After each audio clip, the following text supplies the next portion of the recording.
Coach.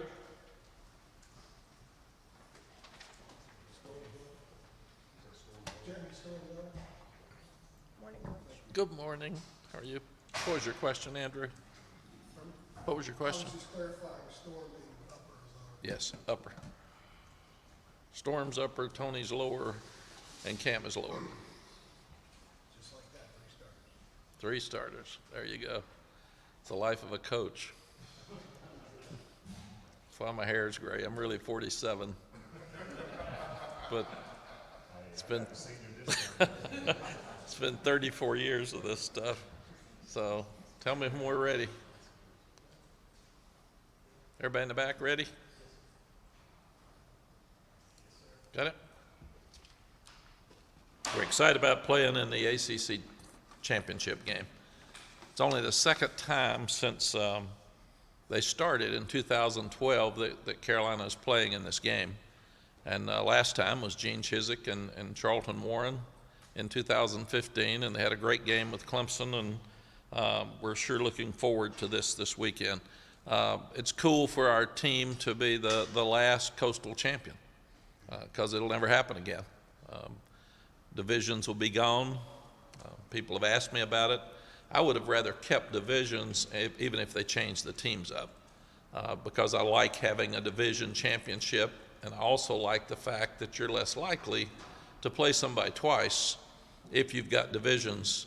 If you just have a league like it went to in the Big 12, then like TCU and Kansas State playing each other in a repeat game this weekend, it always was more fun and more challenging, I thought, to play somebody you hadn't played before. So, but that will not be the case.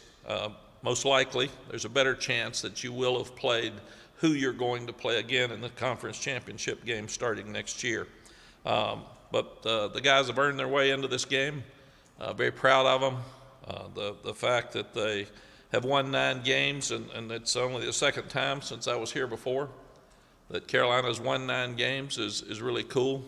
Proud of those kids. They had to go through 6 road games to get there after losing 6 road games last year, so they've overcome a lot.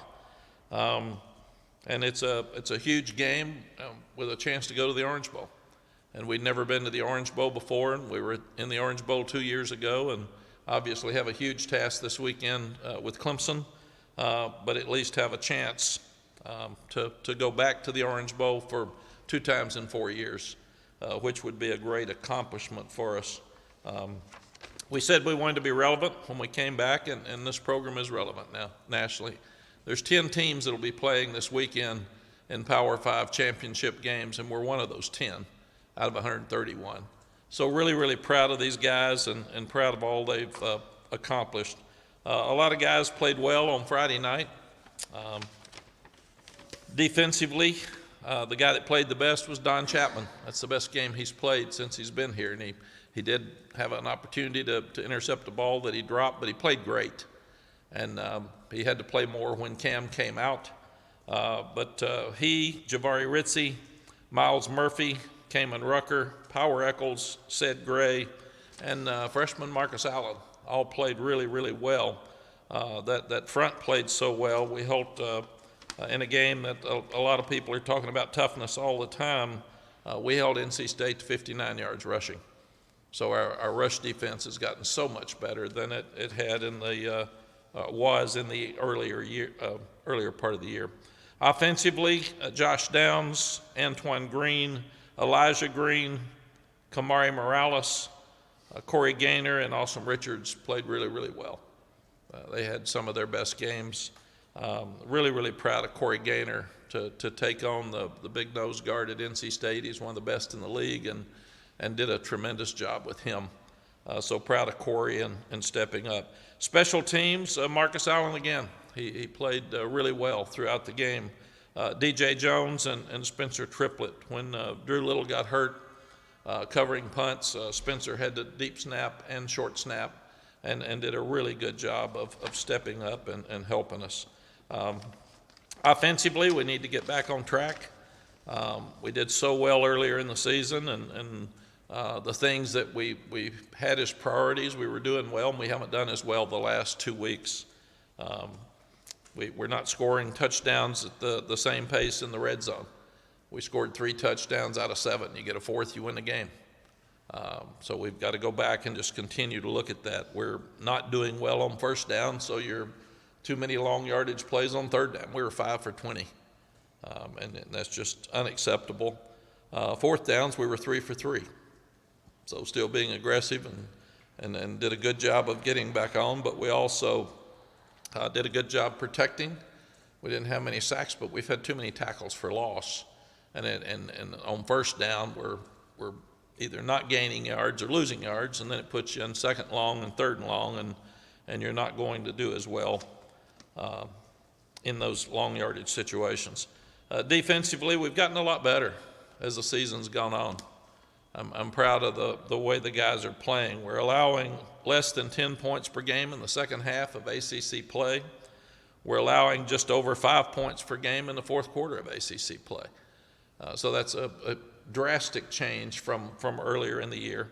2nd quarter's still been tough. We're still giving up points right before the half, which is a critical part of the game, and we got to improve in that area. Don't know why the 2nd quarter hadn't been as good, but defense is much improved. We got to create more negative plays, and we're still not getting any sacks, and we haven't gotten them for 4 years. The only sacks we've gotten have been created by blitzes. We only gave up 6 explosive plays. We kept them to 1 touchdown out of 5 trips into the red zone, which is much better than we'd been doing. The 3 of the explosive plays were touchdowns. Storm Duck falls down on the 3rd play of the game. We got beat deep by 1 corner, and then the deep pass over the middle, Cam Kelly pulled his hamstring as he was trying to cover him. So that's really bad luck when you go through it. I'd never seen that before. But that's 3 of the touchdowns.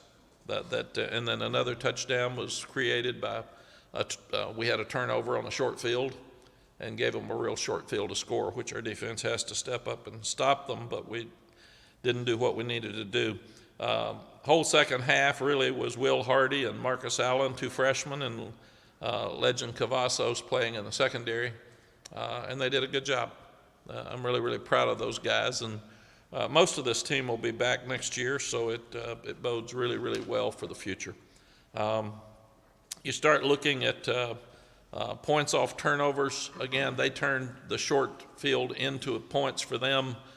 We had the turnover, and it was a long field, and we didn't, so they got 7 points off turnovers, and we did not. Start looking at Clemson. Dabo's done an unbelievable job. I can relate to the type success he's had, because at one time we had that at Texas, and if you lose any games, it's like it's a disaster now because their standard is so high. 160 wins and 38 losses as the head coach at Clemson. Second winningest program since 2015 with 99 wins. He's won 2 national championships. They've appeared in the college football playoff 6 times. They've won 6 straight ACC championships from 2015 to 2020, 7 seasons of at least 11 wins and a chance at an 8th this year, and 4 14-win seasons. So he's just, it's been amazing what he's been able to accomplish, and I'm proud for him and the Clemson program, because they've been the standard in this league. Everybody's trying to get facilities like theirs. Everybody'd love to have a commitment like theirs to football, and everybody'd love to recruit like them, and everybody'd like to win like them. So last year was a little bit of a difference, because we had 2 different teams playing for the conference championship, but everybody in this league is trying to get to the standard that Clemson is, and that's the gold standard. That's what we want. You look at our season in the ACC, every game's come down to the last series except for Pittsburgh. Every game that we've played, whether it was a coastal team or an Atlantic team, and we've won all of them except the last 2, and really they came down to the last play as well. So that's who we are. We're a team. Clemson's the best team in this league, and the rest of us have to coach well and play well down to the last play to win a game. And that's kind of the way college football's gotten, but it's definitely the way not only the coastal but the Atlantic too. You look at our game with Wake Forest, came down to the end. That's in the Atlantic. You look at our game with NC State, it came down to a kick. So that's who we are and what we've got. So you just got to win close games to be able to get where we need to go. The next month for college coaches will be the craziest month ever, in my estimation. You've got some of your guys that'll be leaving to go in the transfer portal. You're not sure who they are, and you'll learn Monday, most likely. Some will want to stay and play in the bowl. Some will not want to stay and play in the bowl.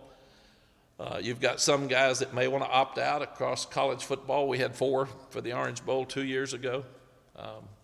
So that can happen. You're not sure about who you'll have for your bowl game, regardless of where you play. And then Monday morning, people can start getting into the transfer portal. And who knows? It'll be record numbers. It'll be the most ever. When you have some guys that aren't playing enough here that leave, you've got to try to replace them with some starters. You start looking at recruiting now as compared to transfer portal.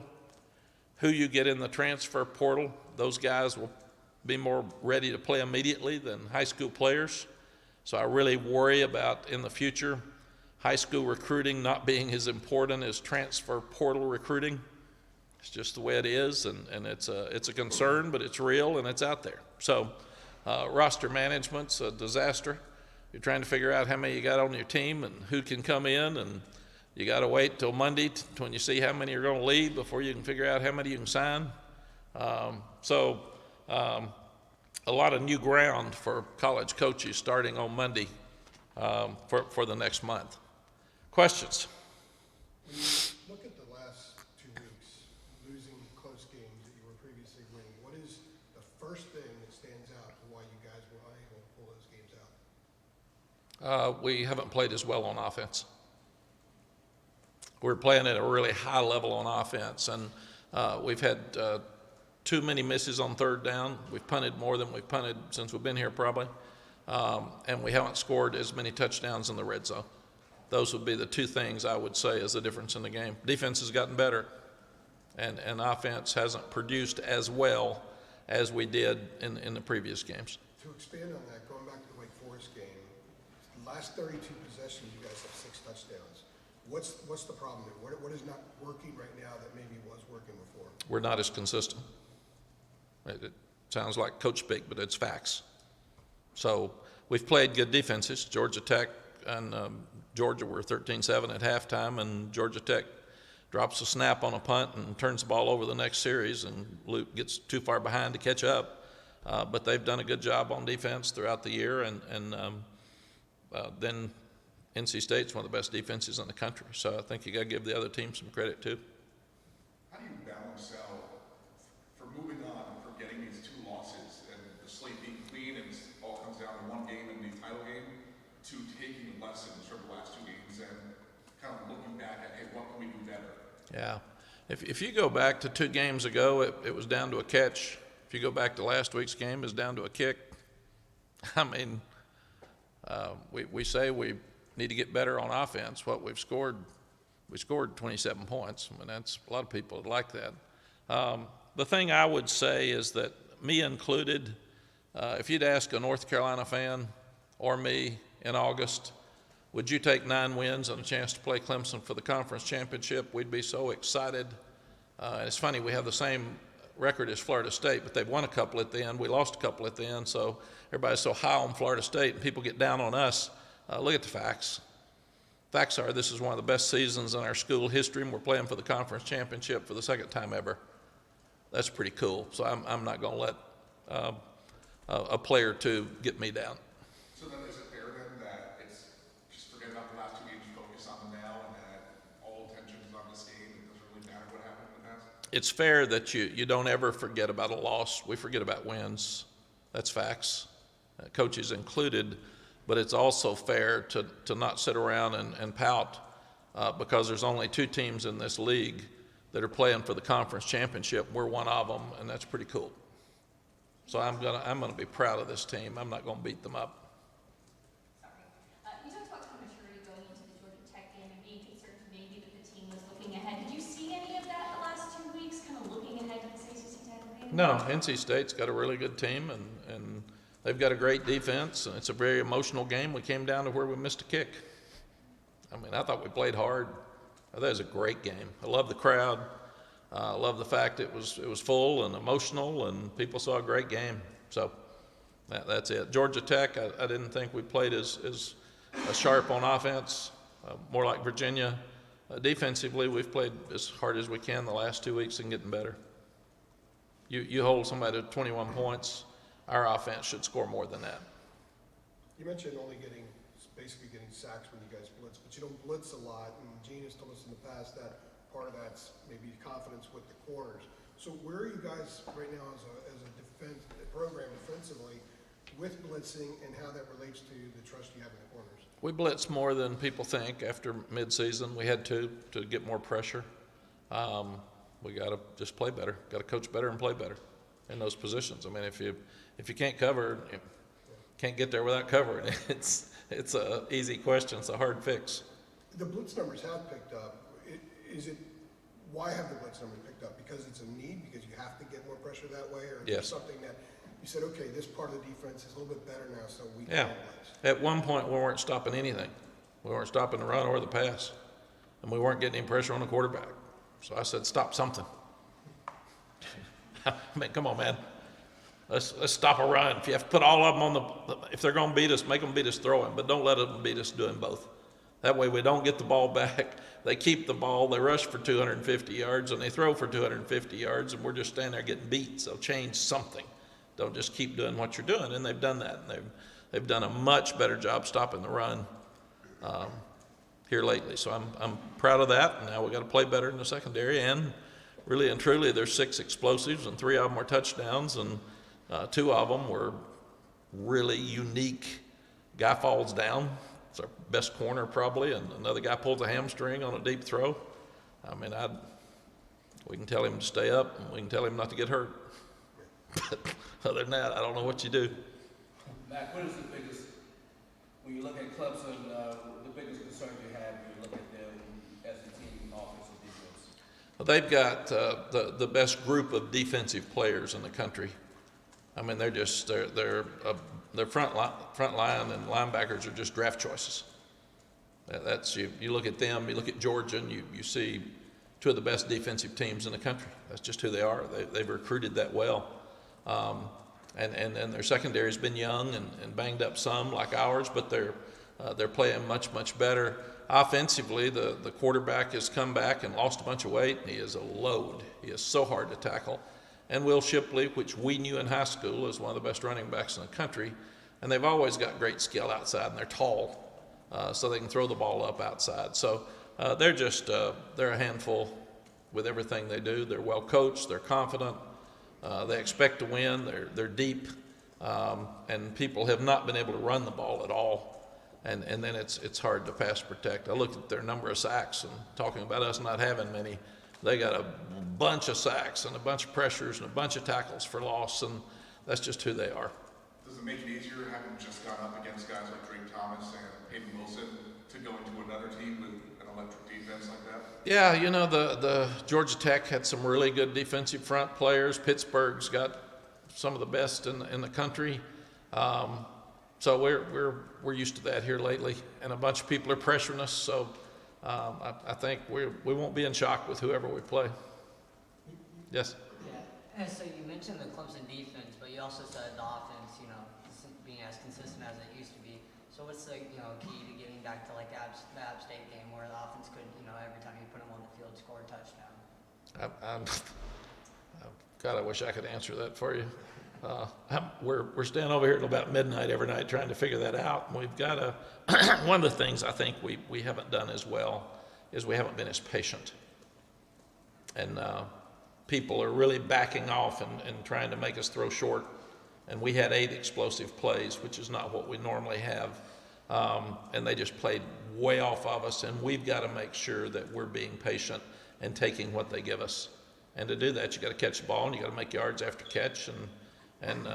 But patience would be the thing I would say that we haven't done as well the last couple of weeks. Yeah, and then going off of that, Bank of America Stadium, y'all played the Duke's Mayo Bowl there last year. How do you use the lessons learned from the Mayo Bowl to help y'all in the ACC Championship on Saturday? We try to use the lessons learned in the opening game I had here when we beat South Carolina 28-24. The stadium has nothing to do with it. It's the bunch that they roll in there. And South Carolina was more ready to play than we were last year, and they did a better job coaching, and hopefully we'll do a better job coaching this Saturday. You mentioned the transfer portal, and last year the ACC lost one of the best receivers in the country, one of the best running backs, went to Alabama from Georgia Tech. Are you at all concerned with the disparity maybe in some of these collectives and NIL when it comes to things like the transfer portal? How do you make sure you hold on to all your guys? Yeah, it's one of the biggest concerns I've got for college football. I hate the fact that people tamper with people on certain teams, and I hate the fact that kids are just being absolutely bought off campuses. And I don't know how you stop it. You say you can't have tampering. Well, it's usually a third party. It's a high school coach. It's a friend. It's somebody on your team. It's a friend. And we had guys that people tried to buy off our team last year, and they just stayed here. But that's absolutely happening across the country, and I'm sure it's happening this week, preparing for next week. And I hate it, and I don't know what you can do about it. It's affecting recruiting is one thing, but when people are actually being bought off college teams, people are being chosen off of FCS teams. You see somebody you like anymore on TV, somebody calls them and tells them, you want to come, we got a scholarship for you. So it's hurt FCS ball, it's hurting college football, and that's the one thing. I like the kids getting money. I think it's good that a guy can transfer as he's a backup and he's got a chance to play somewhere else. I got that. I really don't like the fact that some people are just buying people off campuses. You guys have a collective here. Do you feel like you're well positioned to compete in what is the new reality of college football? Everybody is looking at collectives across the country, and right now we're not in a position to compete with the ones that are spending a whole lot of money. Going back to the football side of things, it seems like you and Duke, between Riley Leonard and Rick May, you guys have two of the top quarterbacks in the ACC, especially now that Sam Hartman's going to be leaving. How does that make you feel knowing that, two of the best quarterbacks in the entire conference are just 45 minutes apart from each other and they'll be here for the next couple of years? Yeah, it's really cool. I don't know that we're 45 minutes apart. Oh, 15 minutes. I was thinking you need a GPS. Mine takes me on a different route to Durham than that, but that's okay. We're there. I'm just a slow driver. Yeah, no, you're real slow. Never remind me, I'm not riding with you when we go somewhere. Let me say first, I am so proud of Sam Hartman. What a tough competitor. I didn't see him after our game, and I texted him and told him he has such a great career. He's leaving now. We don't play him next year. We've played him every year he's been there, and he's just he's tough. He's overcome so much in his life at home, losing a brother, and then he has the injury, the medical issue to start the year, and most people would think you'd be through. And he is a tough competitor, man. He comes back and plays great and breaks a whole bunch of records. So yes, he's done an amazing job at Wake Forest. You start looking at our guy and Duke's guy, they're really good, and they're fun to watch, and it's going to be a great game for the next couple of years with those guys because they make a difference. In modern day college football, if you don't have a quarterback, you're not going to compete at a high level. And if you do, you got a chance every week. And that's what these two guys do. Everybody's talked about Mike Elko's done an amazing job at Duke, and they've changed. They had good receivers. They had good running backs. They had good skill, but they didn't have consistent quarterback play. And that guy has done amazing things. And he's as good with his legs as he is throwing the ball. So I'm really, really impressed with Riley. He's just done, I think he's changed that program completely. Going back to the collective, how far away are you guys from being where you maybe need to be to compete with some of the other big spenders? I think except for the ones you read about, every time you look at a five-star now, just look at the 5 places he's visiting, and that shows you the separation. It's totally changed recruiting. We've still got to look for the guys in our footprint that want to come to North Carolina for academics. Is that partly why recruiting's changed a little bit this past year for you? Recruiting's changed completely. I mean, completely. So, but to stay on that, how far away are you, and what does it take, what do you need in order to get to the point where you can compete in that respect? Some people have just openly said, we need $10 million. And not many people are in that ballpark. So it's just what it is. So you need $10 million? You know, when Ryan Day comes out and says we need $13 million to keep our roster each year, we're not in that ballpark. Are you worried? I mean, your team obviously has guys who are stars and have some eligibility remaining. Are you worried about them being contacted and saying, "Hey, come over here"? Yeah, what I've learned is that I've got to control what I can control. And if somebody's going to give a kid $1 million to go play college football somewhere else and he wants to do it, how can I tell him to stay? I mean, that's just what it is. So hopefully we'll have enough guys here that want to stay here and play and go to the university and still play conventional college football for the reasons you play. And it's the same thing in recruiting. If a parent walks in and the first thing they say is, "Let me talk to you about the collective," I know we're in trouble. If they say, "I love the university and the school academically is so good, and we can't wait till our academic visit," I can stay in the conversation. But it's just, it's totally changed everything. Yes. Yeah, for John Johnson, WXII. Hey, John. Your staff's been in big games coming into Saturday. You yourself are coaching championship games for the roster. This will be a whole new experience in a lot of ways for them. How do you prepare them for the moment when that moment arrives on Saturday? It's a great question. This one's a whole lot like an away game. We'll go down on Friday. We'll have our routine that we have on Friday night for a night game. We'll have our all-day Saturday routine for a Saturday night game at 8. We've played in some of those.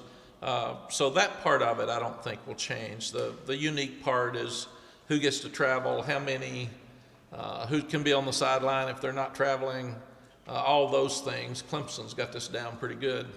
We don't. So Woody McCorvey he's in charge of football with Dabo at Clemson. He's one of my best friends. So we'll call Clemson this week and say, how do you do this? What do you do this? How about injured players? Who travels? Who's on the sideline? So we can be a lot like them with what they're doing because they have experience in this area and we don't. But as far as the game, it should be a great game. It's a great challenge for us. Like I said, they've had the best recruiting classes in the country. There's a whole bunch of guys on their team that we've recruited.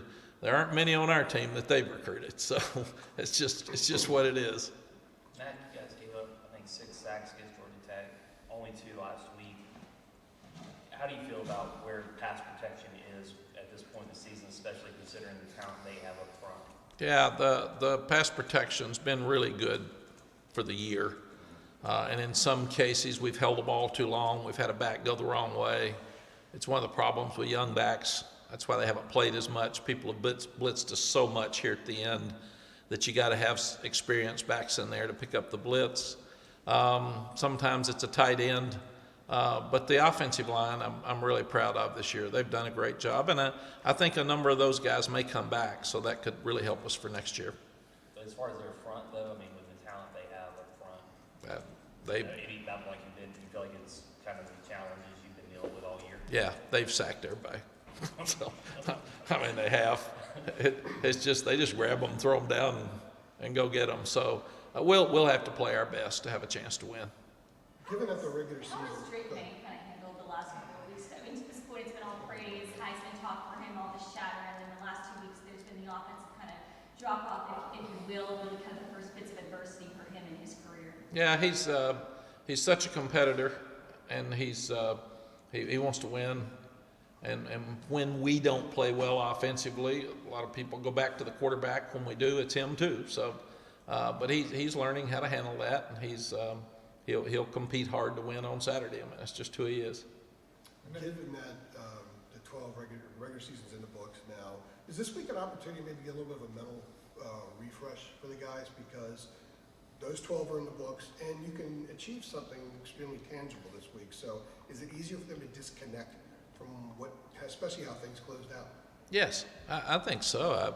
I told them yesterday that I talked to them about you can't live off yesterday, win or lose. You got to grow up, you got to mature, and you got to move to the next day. And don't let anybody talk to you about bad things right now.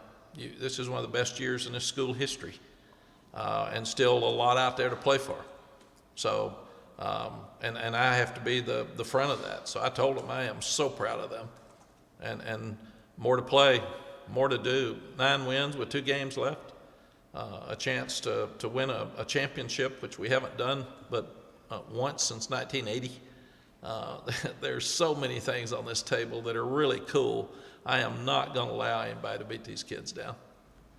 Mack, do you think? But first, Tommy, back here. So you said you go back and watch the games. I don't know if you went back and watched the state game on television, but there were some comments that Coach Doran made to the announcers there that got talked about on the TV. I don't have them right in front of me, but you obviously heard them. I just wondered your reaction to what Coach said. I never talk about what the other coach says. I've got great respect for NC State and what they've done. Dave's done a good job there, and I talk about our team. Mack, do you think last year you talked about how the team struggled with their ranking, their expectation. 3 weeks ago, you're talking about there's coastal champs possibly sneaking in the playoff, Heisman talk and all that. Did the last 2 weeks, the Georgia Tech and NC State game, make this game more pressure-filled for your team or less, given the losses there and sort of the expectations that you had back then are now out of it? Yeah, that's a good question, Tommy. I don't think about all that stuff. I think in the moment that I don't feel pressure for Saturday. I feel excitement. I feel a fun challenge ahead. I'm really, really proud that 3 and some years ago, we had 2 wins and hadn't been to a bowl game in a while, and have had 5 wins in 2 years. And now here we are sitting play for a conference championship. That's a lot of progress in 4 years, and I'm really, really proud of that. So anybody that's not, I'm not going to talk to. So there's no thought of, wow, we left some meat on that bone. No, because I think if we were good enough, we wouldn't have. So that's what I told the players. I said, if you were good enough to be a playoff team, then maybe you'd beat Notre Dame, but you sure would have beaten the last 2 teams, and you didn't, so you're not good enough. So that's it. You're good enough to play for a conference championship, and that's one of 2 teams in this league, and that's really cool, and I'm proud of that. But you're not good enough to be a playoff team, or you would have been. And that when I say that to the team, I say that to the coaches as well. We as coaches and you as a team in this room were not good enough to win 2 games, to be 11-1, playing for a conference championship to try to get in the playoffs. So let's don't sit and say, God, if we weren't good enough. We didn't. So we're close. We're probably 2 plays away from being 11-1, and that doesn't matter. We didn't do it. We didn't accomplish it. So, and that's what I do. I don't get into the, oh my gosh, I wish. I get into facts. The facts are we weren't good enough, and we're not going to be in the playoff, period. Now, can we win a conference championship? It's going to be hard, but yes. Can we go to the Orange Bowl? Yes. I think we'd have taken both those early season. And to do that, we got to win 10 games. We'd have been proud of that because that hadn't happened very often either. So we got to keep reality here. When you start getting out of reality and into emotion, I don't do that. I get into facts. The defensive line is one place you guys have recruited really, really well. But as you mentioned, you just haven't been able to generate that pass rush from those guys. Is there something? Is that development? Is that scheme? Is that coaching? What do you look at and say we're getting the players we want on the defensive line? Probably a little of everything. We've lost a full defensive line of starters to injury. That didn't help us. We're having guys that have to play more than we would have liked for them to play, and they didn't early in the season. Losing Noah Taylor really hurt us. Losing Des Evans, he was really coming into his own and playing much better. That hurt us. Tamari Fox is one of the best pass rushers we got, and he's quick and he penetrates, and he didn't get to play this year. So losing guys like that is really set us back. Mack, I'm not sure where you are in the prep process for the week, but South Carolina, obviously, kind of getting rid of some demons and beating Clemson. Have they laid kind of blueprint as to how to attack the Clemson team they can do so? I don't think so. South Carolina had 2 great games. They're a 6-win team 2 weeks ago, and everybody thought they'd be a 6-win team at the end of the year, and they beat top-ranked Tennessee, and they beat top-ranked Clemson. So they just played really, really good in both those games. And I think when everybody saw them beat Tennessee, they said, well, Tennessee is probably flat. It didn't happen, and then they come in and play great against Clemson. And to their credit, Clemson was ahead the whole game, and they stripped the ball loose late in the game to win the game. So they're playing with a lot of confidence right now, and Shane's done a good job, and they finished their season strong. And it's funny that they've won 8 games, we've won 9, and everybody's more excited about them than they are us. That's just, you got to look at facts. What has happened lately to excite me?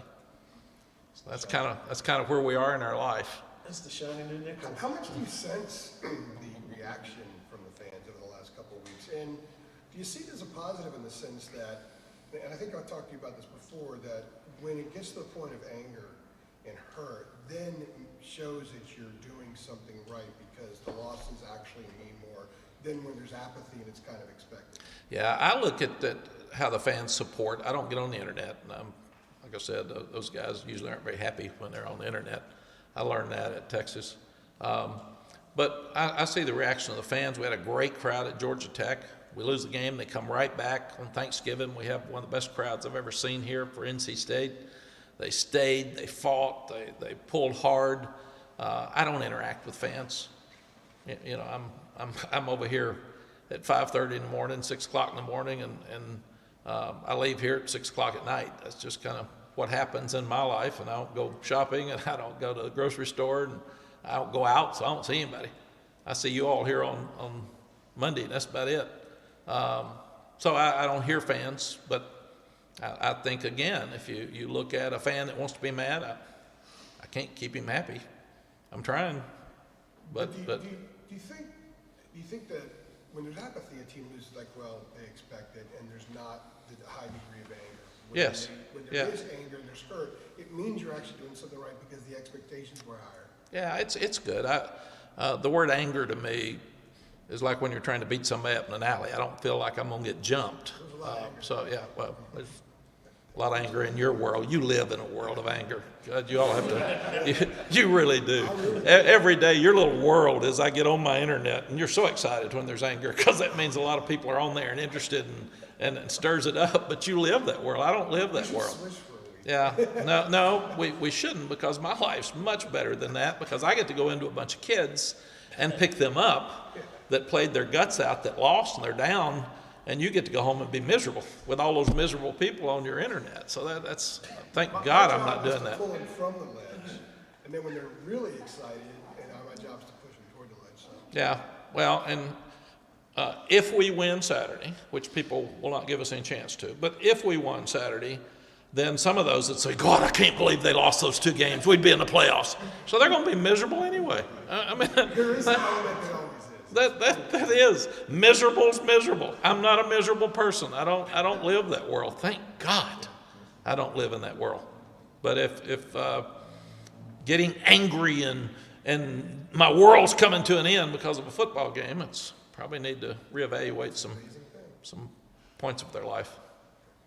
I think that would be the suggestion, that I would get some counseling, spend time with your children. But yes, from the apathy that we had when we walked in here and nobody in the stands, to that first game we won against South Carolina and the second game we won against Miami till now, our fans have been absolutely unbelievable. So I'm not going to worry about the ones that are on your site being angry. I hope they do better. And I hope we can pick them up. It has changed, that's for sure. Yeah. Yeah, good for you. You should be happy that we've won and lost, because you get to sell a lot more subscriptions. So good for you. I would like to think it works out that way, but What about the momentum in college sports? I mean, you're 9-1, you've got a ton of it. Now you don't. As coaches, how do you sort of recapture that? I know you say build them up and all that, but is it that easy? Clemson's in the same boat, losing to South Carolina. So how do you build your team back up when young players and young people tend to be in the moment like we're talking about and don't look to the past, they look what just happened? Yeah, I've told them, if you read all the great things people put on the internet about you, then you're going to feel really, really bad about all the bad things they say. And probably you're not as good as all the great things they say, and you're not near as bad as all the bad things they say. So I said, you've got to be mature enough to handle that, because a lot of kids get depressed, and not just sports, they get depressed over bullying and things on the internet. And I said, I don't listen to people I don't know. That's been a philosophy I picked up early at Texas from Mr. Joe Jamel, a lawyer, and he said, only talk to people that you know, that you have respect for, that know you well enough that they can give you suggestions, and then if they give you a harsh suggestion, you should listen. If somebody you've never met's talking about you, whether it's media or whether it's a person, why would you care? They don't know you. So why would their opinion matter to you? And it really doesn't. So that's just the way I've done my life. But for kids, our kids are excited. We say we have no momentum. We got 9 games worth of momentum and a chance to play in a conference championship game. That has happened once since 2012 here. We are excited. This is fun. So I can't wait. And our kids are the same way. They were chirping last night at dinner and disappointed in the loss, but if you tell them every day that there's a 24-hour rule and you have to move on, one great thing about fans, which is hard for them, and I love our fans, but they don't have a 24-hour rule. They can be miserable all week. We can't. We got to go back to work. You start watching Clemson on video, that'll wake you up. That'll make you quit worrying about everything else. Do you like ending the season with NC State, or would you prefer that last game be against Duke or somebody else? I don't care. I like winning all the games. I don't have anything to do with scheduling. I was one of the 3 that voted to keep divisions. So, and nobody cared, and nobody wanted it, so I couldn't even keep the conference divisions. I sure can't control our schedule. And we played Duke here before, and it was great. We play State now, and it's great, so it's a lot of excitement at the end. I do think with all the changes, there'll be more, if there's realignment, there'll be more changes with rivalries. And if, like the SEC and some of the other conferences do what we're doing, and like the Big 12's doing, and do away with divisions, that could affect rivalries. So people are going to have to look at that. I know Texas and Arkansas used to be a huge rivalry. Texas and Texas A&M, does it go back now, since they're both in the SEC, to Thanksgiving? Or Friday, like our game's been with NC State? Does Oklahoma and Nebraska, that used to be huge in our lives, and we don't have that anymore. Oklahoma or Nebraska and Colorado. So a lot of these things, do we ever see a Michigan and Ohio State change because of leagues? I don't know. We're all looking at a whole lot of changes here in college football moving forward. Right, if they do away with divisions, they can play back-to-back weeks. They could. And that actually, you would look at it, I think that the Big 12 even did this earlier. They moved the Oklahoma State and Oklahoma game when they were both really good in the Big 12.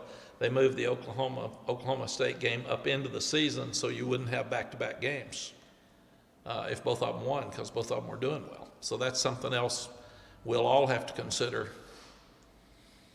If us and NC State become the 2 best teams in this league, do you want to play the last game and the next week? Those are all things people have to consider moving forward. And for us, we play Clemson at Clemson next year. So that's a game that's scheduled with the new schedule. So we might as well start now. See what we got. Anything else? Thank you, folks, and I'll see you Saturday. Thanks, Coach. Thanks, Coach.